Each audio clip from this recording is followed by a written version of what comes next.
Dear students, ये video में database management system का एक वेरी इंपॉर्टेंट टॉपिक है कॉन्करेंसी कंट्रोल मैकेनिज्म। और इसमें अपन देखेंगे कॉन्करेंसी कंट्रोल क्या होता वो देखेंगे, डेफिनेशन और उसका थोड़ा डिटेल्स, और टाइप्स ऑफ लॉक्स देखेंगे। 2 टाइप्स ऑफ लॉक्स है यहाँ पे, शेयर्ड लॉक और एक्सक्लूसिव लॉक है, वो देखेंगे।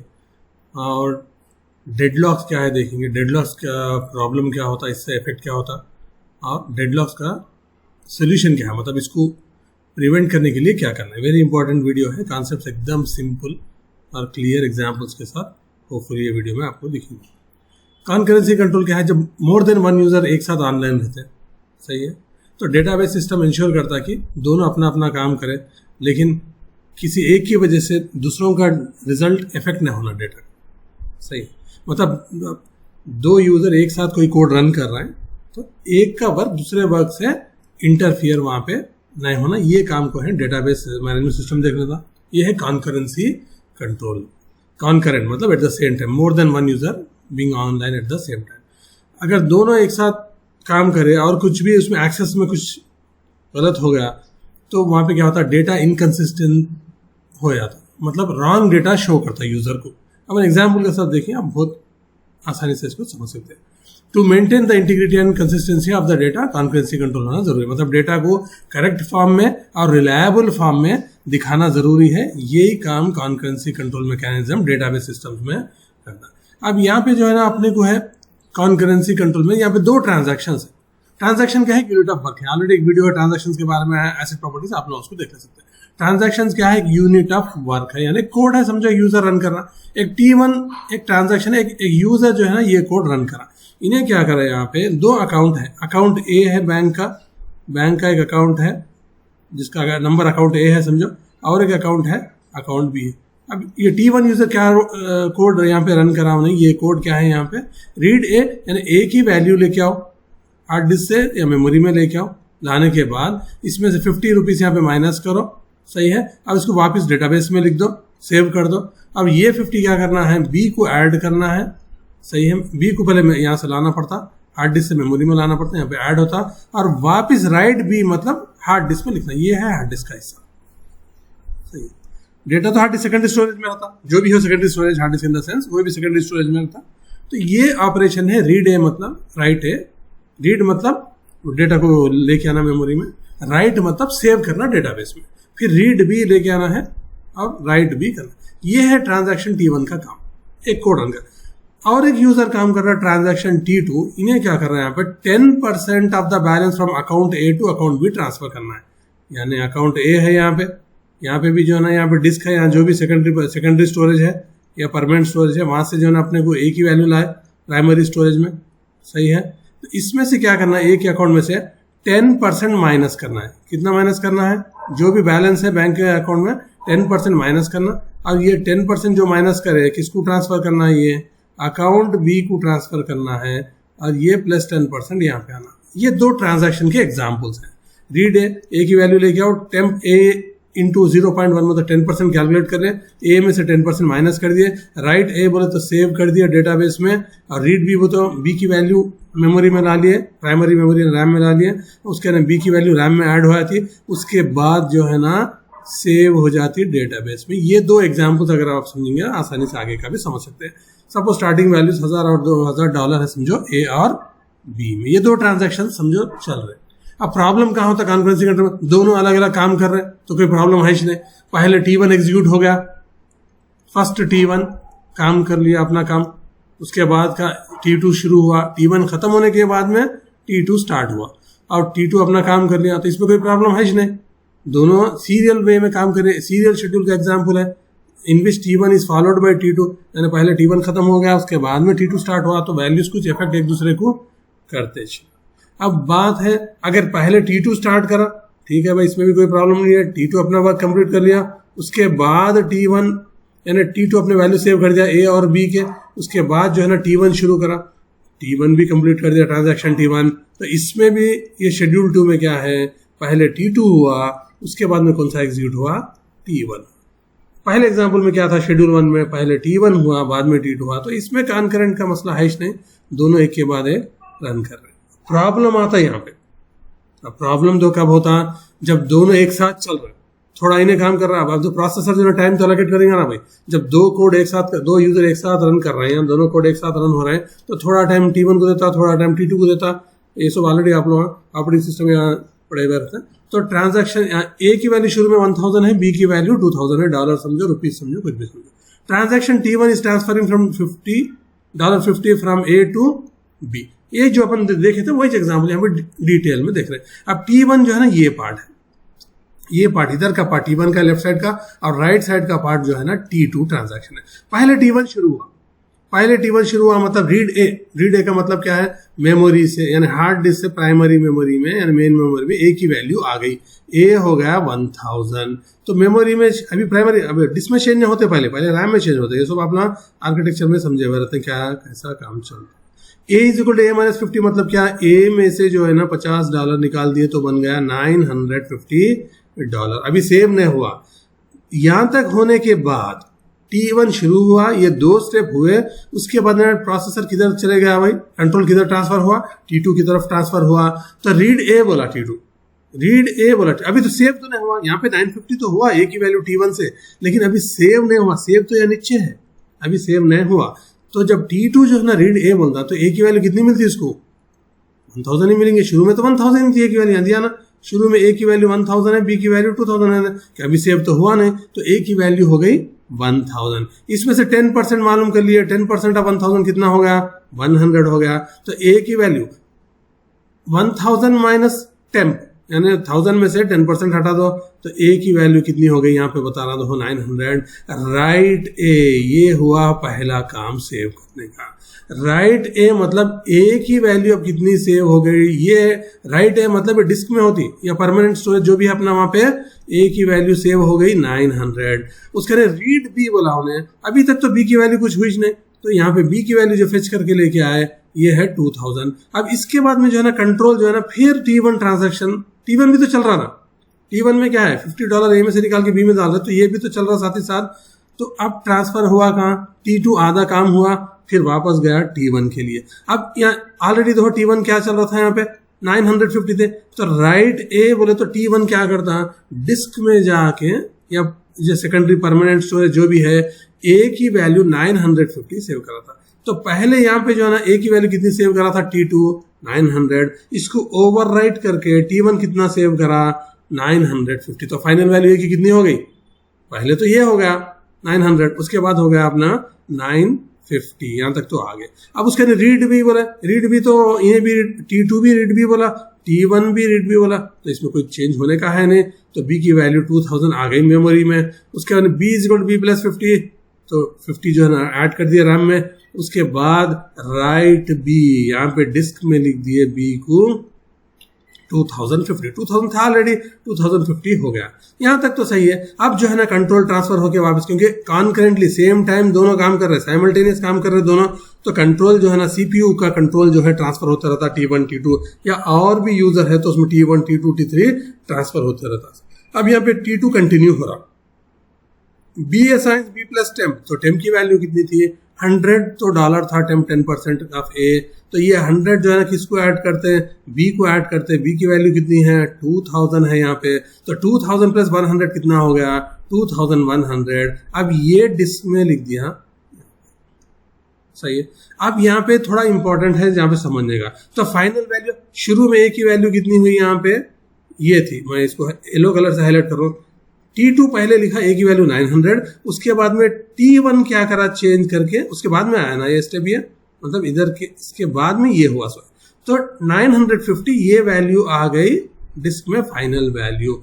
तो फाइनल वैल्यू डिस्क में क्या रही अपनी, जो T1 की है, क्योंकि उन्हें बाद में हुआ, तो ए की वैल्यू हो गई 950। अब ऐसी बी की वैल्यू क्या है, T1 तो पहले लिखा था यहाँ पे, T1 पहले लिखे कितना करा 2000 करा, उसके बाद में जो है ना T2 चेंज करके अकाउंट बी में वैल्यू कितनी करा 2000 करा, 2100 करा यहाँ पे। तो फाइनल वैल्यू ऑफ बी क्या है 2100। अब देखो यहाँ पे क्या हो गया, ए और बी को ऐड करो, ए और बी को ऐड करें 950 प्लस 2100, दोनों को ऐड कर कितना आता भाई 3050। क्या डेटाबेस से करेक्ट वैल्यू दिखा रहा, नहीं, डेटाबेस रॉन्ग वैल्यू दिखा रहा, यानी इनकंसिस्टेंट वैल्यू। डेटाबेस कौन से स्टेट में आ गया?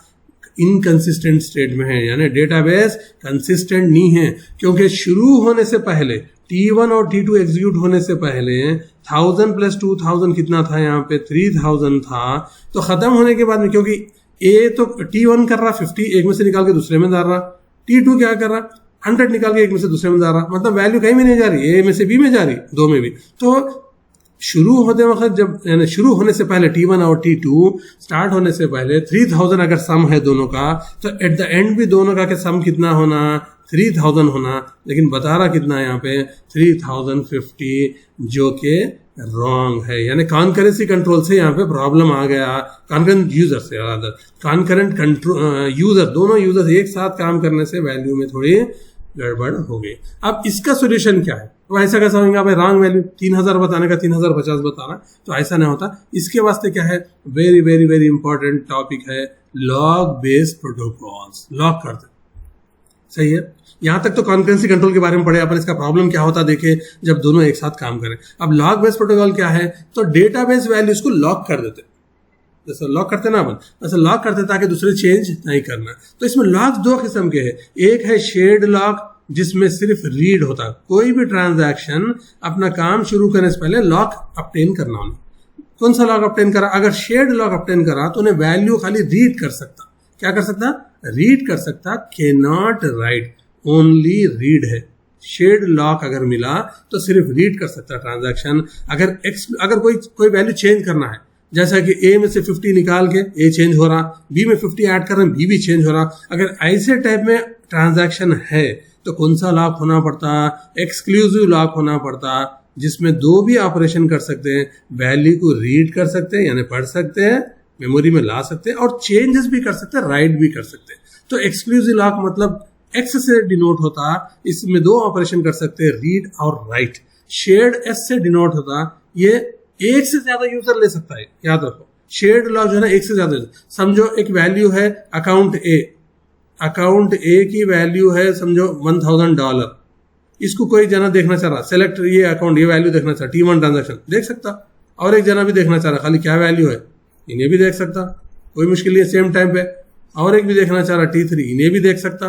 मतलब बोलने का क्या है, शेयर्ड लॉक अगर मिला रीड ओनली मोड, रीड तो कोई भी कर सकता, सही है, रीड कोई भी कर सकता। लेकिन जब एक्सक्लूसिव लॉक कोई अगर ट्रांजैक्शन ले लिया, समझो T4 एक ट्रांजैक्शन है, उन्हें ए पे जो है ना जिसकी वैल्यू 1000 है, एक्सक्लूसिव लॉक ले लिया उन्हें, क्या है सिंबल इसका? एक्स। एक्सक्लूसिव लॉक इस पे मिल गया उसको, मतलब कोई और यूजर इस पे रीड भी नहीं कर सकता, राइट भी नहीं कर सकता, सही है। एक्सक्लूसिव मतलब अकेला, only one user can perform. कोई चेंजेस कर रहे हैं तो एक ही यूजर करना, जब तक कि वो वैल्यू पूरी तरीके से सेव नहीं होती और ऑपरेशन कंप्लीट नहीं होता। आधा काम करें दूसरा करना जना देख ले, जैसे इससे पहले एग्जांपल में देखे ना, यहाँ पे यही तो प्रॉब्लम हुआ, ये आधा हुआ, ये आधा, T1 आधा चला, T2 आधा चला, तो रॉन्ग वैल्यूज आगे बीच में आके ले लिया उन्हें, तो इससे जो है ना अपने को प्रॉब्लम आ गया। तो 2 टाइप्स ऑफ लॉक्स हैं, शेयर्ड लॉक सिर्फ रीड ऑपरेशन के लिए होते हैं, exclusive lock read on right के लिए। और एक चीज याद करने की क्या है, very important, shared lock more than one user को मिलता, इतने भी यूजर रीड कर सकते हैं एक साथ, कुछ भी प्रॉब्लम नहीं होता। एक्सक्लूसिव जब चेंजेस करते सिर्फ एक को ही मिलता वो परमिशन, जब तक कि उन्हें कंप्लीट नहीं करता। इसको समझने के लिए एक चीज है अपने पास, log compatibility matrix. Log compatibility matrix क्या होता है डेटाबेस सिस्टम्स में? देखो, शेयर्ड और शेयर्ड ट्रू होता, एक शेयर्ड लॉक एक जना अपटेन करा, दूसरा भी शेयर करना चाह रहा, T1 जो है ना कोई वैल्यू लिया शेयर्ड में, तो उसको T2 भी देख सकता, तो शेयर्ड और शेयर्ड ट्रू हो गया। शेयर्ड और शेयर्ड क्या हो गया, हो सकता ट्रू। शेयर्ड और एक्सक्लूसिव फॉल्स हो गया।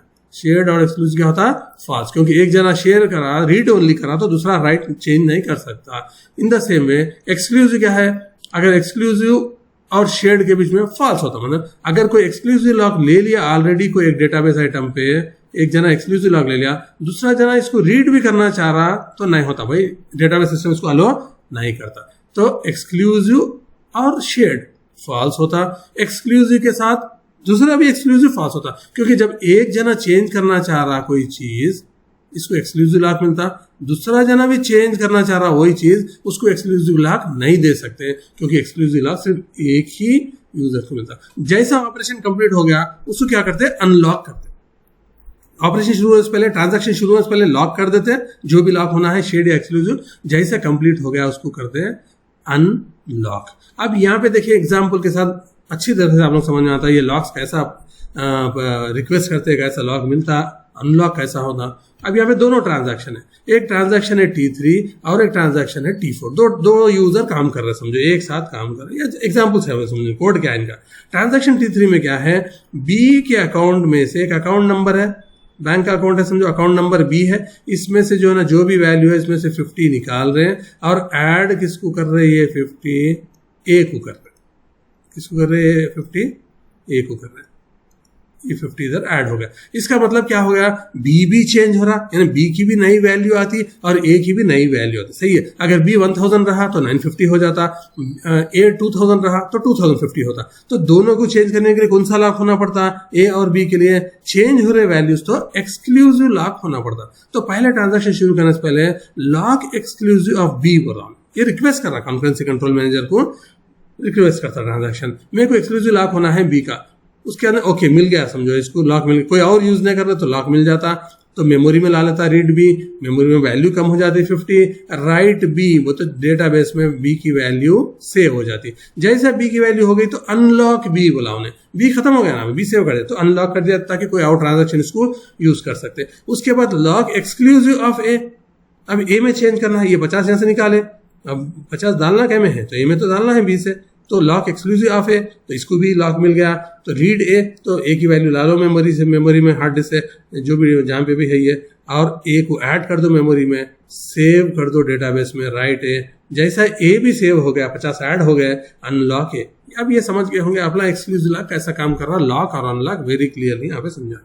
अब ट्रांजैक्शन T4 क्या पे है यहाँ पे, अब इसमें जो ना ट्रांजैक्शन T4 क्या कर रहा है यहाँ पे, to display total amount of money in the account से एंड, सिर्फ ऐड करना चाह रहा, A प्लस भी दिखाना चाह रहा, ऐड करना है वो क्या समझो, A की वैल्यू समझो 1000 है, B की वैल्यू समझो 2000 है, तो इन्हें ऐड करके क्या डिस्प्ले करना चाह रहा यूजर को 3000।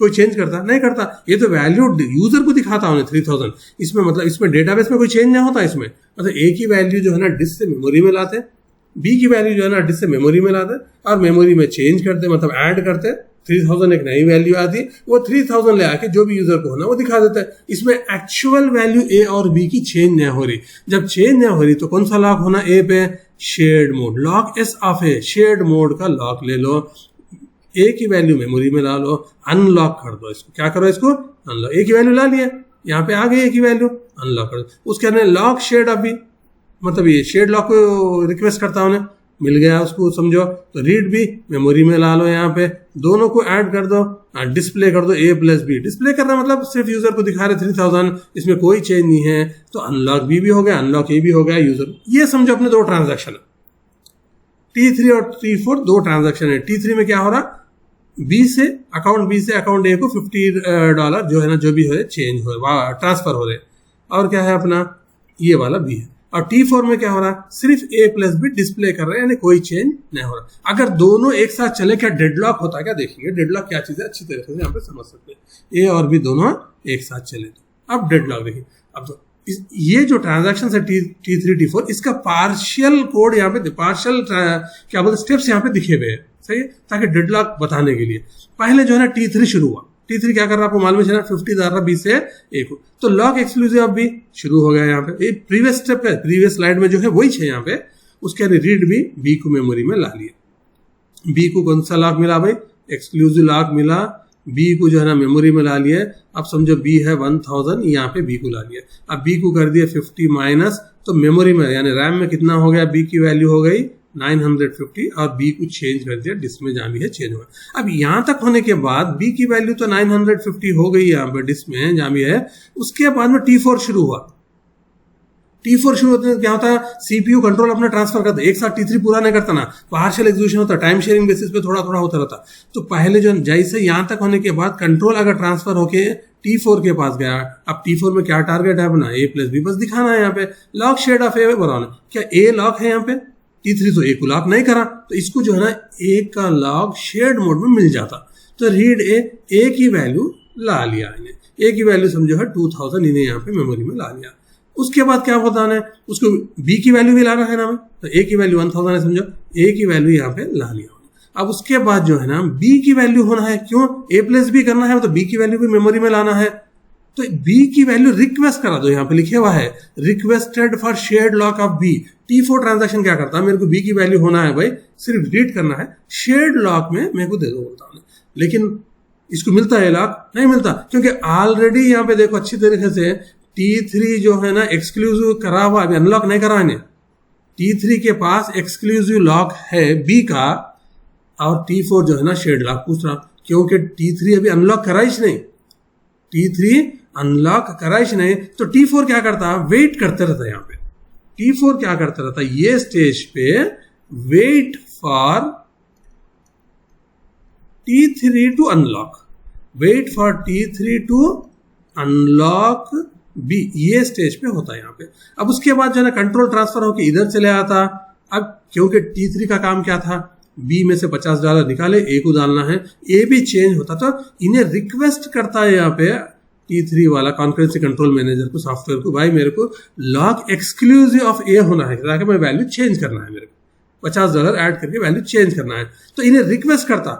तो लेकिन यहाँ पे क्या है, अच्छी तरीके से देखो, यहाँ पे T3 रिक्वेस्ट कर रहा है ए पे एक्सक्लूसिव लॉक, लेकिन ए कहाँ है, T4 के पास ऑलरेडी शेयर्ड में है, T4 तो अनलॉक करा नहीं।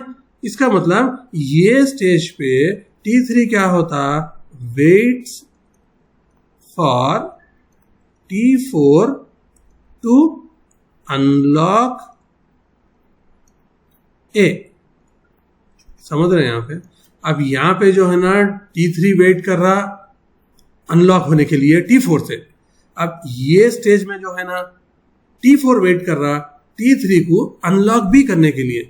अब दोनों एक दूसरे को वेट कर लेते रह गए, ये तो सॉफ्टवेयर है, इंसान तो है नहीं, एक जना हट जाने, एक जना जाने के लिए, आगे बढ़ने के लिए, ऐसा तो होता नहीं। तो जब दो ट्रांजैक्शंस वेट करने लगे कंटिन्यूअसली, भाई उन्हें अनलॉक करता ही नहीं, अनलॉक करता नहीं, मालूम है ना, दोनों दो एक साथ रन हो रहे, ये तो प्रोसेस सही है।